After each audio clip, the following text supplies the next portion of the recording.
حتی تنفقوا مما تحبون، کہ تم خیر کو نہیں پہنچ سکتے جب تک تم اپنی من پسند چیز خیرات نہ کرو۔ آج ہم تو خیرات کرتے ہوئے دیکھتے ہیں کہ جو ٹوٹا پھٹا نوٹ ہے وہ خیرات کرتا ہے، بالکل ایسا ہے۔ اور پھر انہوں نے آ کے حضور کے آستانے پر عرض کیا کہ اس آیت کو سن کر یہ باغ جو مجھے سب سے محبوب ہے کیونکہ اس میں آپ جو ہے پانی جام نوش فرماتے ہیں، تو آپ نے کہا کہ مجھے بڑی خوشی ہوئی ہے، بخ بخ ذاک رابح، حضور نے کہا واہ واہ کیا بات ہے، حضور فرما رہے ہیں، سرکار فرماتے ہیں واہ واہ کیا بات ہے، کیا باغ ہے، یعنی جو ہم واہ کہتے ہیں وہ سنت رسول پر عمل کرتے ہیں، کیا بات ہے۔ کہا کہ یہ پھر اپنے چچاؤں کی اولاد کو یہ تحفے میں دے دو، جس کو آج ہم شریکہ کہتے ہیں اور ان سے چیزیں چھینتے ہیں۔ حضور نے کہا کہ یہ باغ اپنے چچا کی اولادوں کو دے دو، تو پھر آپ نے حضرت ابی بن کعب، حضرت حسان بن ثابت، ان کو وہ باغ تحفے میں لا کے پیش کر دیا، اور ساتھ میں کہا کہ حضور کاش یہ چیز چھپانے والی ہوتی تو میں چھپا دیتا، صرف آپ کے لیے اور اللہ کے لیے اس کو رکھتا۔ جو ہے وہ آپ کی ایج ہو چکی تھی، لیکن جذبہ شوق شہادت جو ہے وہ ابھی بھی اپنے جوبن پر، اپنے عروج پہ نظر آتا ہے، تو وہ کیا منظرنامہ تھا وہ ذرا بتائیے۔ پھر وصال پاک کا جو آپ کا ایک انتہائی انوکھا واقعہ ہے وہ بھی ذرا بتائیے کیا ہوا۔ پھر آپ رضی اللہ تعالیٰ عنہ کو یہ بھی شرف نصیب ہوا کہ سرکار مدینہ صلی اللہ علیہ وآلہ وسلم کی کئی احادیث آپ سے مروی ہیں، بتائیے ذرا۔ بسم اللہ الرحمن الرحیم۔ آپ ہر پروگرام کے آخر میں ایک حدیث پڑھتے ہیں، لا یؤمن احدکم حتی اکون احب الیہ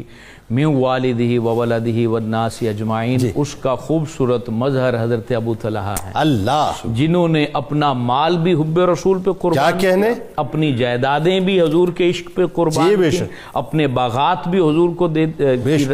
خوشی میں اور اللہ کی راہ میں ان کو پیش کر دیا، اور پھر اپنی جوانی بھی اللہ کی راہ میں پیش کر دیا۔ پھر جب بڑھاپا آیا تو چونکہ قرآن مجید فرقان حمید بڑی کثرت سے تلاوت کیا کرتے تھے، سبحان اللہ، جو بھی اللہ سے اور اللہ کے نبی سے محبت کرتا ہے وہ قرآن بہت زیادہ پڑھتا ہوگا، یہ اس بات کی علامت ہے۔ تو قرآن مجید آپ بڑھاپے میں بھی بہت زیادہ کثرت سے تلاوت کرتے تھے، اور ایک دفعہ سورہ توبہ کی آیت نمبر 41 پڑھتے ہوئے انفروا خفافا وثقالا وجاہدوا باموالکم وانفسکم فی سبیل اللہ ذالکم خیر لکم ان کنتم تعلمون، یہ پڑھتے ہوئے آپ کھڑے ہو گئے اللہ، اور اپنے بیٹوں کو کہتے ہیں میرے لیے سامان جہاد تیار کرو،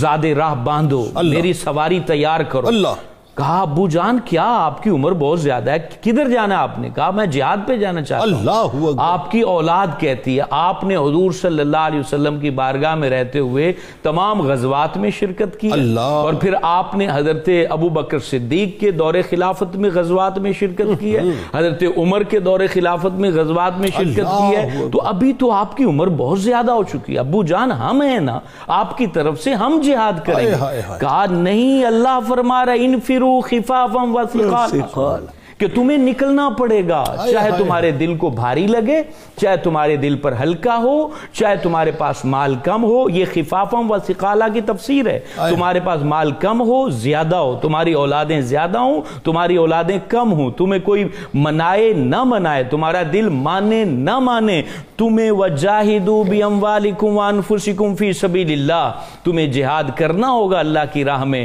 تمہیں نکلنا ہوگا اس سفر پر۔ کہا کہ نہیں میں تمہاری بات نہیں مانوں گا، میرے لیے سامان تیار کرو۔ کیسی حیرت کی بات تھی، آپ کے بچوں نے پھر مجبور ہو کر آپ کے لیے سارا سامان تیار کیا، آپ کے لیے سواری تیار کی، اور ان دنوں کے اندر جو ہے وہ بحری غزوات ہو رہے تھے، جنگیں ہو رہی تھی، تو آپ سمندری راستے سے جو ہے وہ جہاد کرنے کے لیے جب سفر کرنے کے لیے پہنچے تو بیڑا تیار تھا، آپ اس کے اندر جیسے ہی آپ کی اولاد نے اس کو تیار کیا اور اس میں بٹھایا، اور پھر وہ جب آگے سے وہ تمام فوجیوں کو لے کر بیڑا چلا، بحری بیڑا، تو راستے کے اندر ہی ان کی انتقال ہو گیا، اللہ، یہ وفات فرما گئے، اور اسی بیڑے کے اندر آپ پھر پورا ہفتہ آپ کی لاش مبارک جو تھی جسد خاکی وہ پورا ہفتہ اس کے اندر رہا، یعنی سمندر میں جو ہے وہ اچکولے لے رہا تھا، اچکولے لے رہا تھا، کیونکہ ویسے بھی کنارہ نہیں مل رہا تھا۔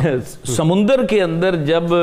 کسی کی ڈیتھ ہو جائے تو یہ شرعی اصول ہے کہ اس کو اسی طریقے سے سمندر میں سپرد کر دیا جاتا ہے، لیکن چونکہ یہ حضرت ابو طلحہ تھے، حضور فخر عالم کے جانثار تھے، نبی پاک علیہ السلام سے صحبت یافتہ تھے، تو ان کے لیے تو مزار بننا تھا، تو اس لیے صحابہ نے یا تابعین تھے انہوں نے ان کو کنارے کا انتظار کیا۔ اور پھر آپ اندازہ لگائیں، لوگ اس پہ بحث کرتے ہیں کہ نبی زندہ ہیں کہ مردہ ہیں، یہاں تو یہ تابعین اور پہلی صدی کے صحابہ اور وہ بزرگ جانتے تھے کہ یہ نبی کو دیکھنے والے کی لاش مبارک بھی خراب نہیں ہو سکتی، 7 دن تک جو ہے لاش تر و تازہ۔ اب آپ دیکھ لیں، بغیر برف لگائے اور مثالیں لگائے کوئی بندہ اپنا مردہ بار رکھ کے دکھائے، پتہ چل کھلے آسمان پہ، کھلے آسمان، اور کمال یہ کہ سمندر کی نمکینی بھی ہے، نمکینی ہے، وہاں پر تو مسائل پیدا ہو جاتے ہیں اور فوراً جو ہے نا جسم پھٹ جاتا ہے، اور 7 دن کے بعد وہ کنارہ آیا اور وہاں ان کی تدفین کی گئی۔ یہ وہ ہستی ہیں نبی کے غلاموں کا کفن میلا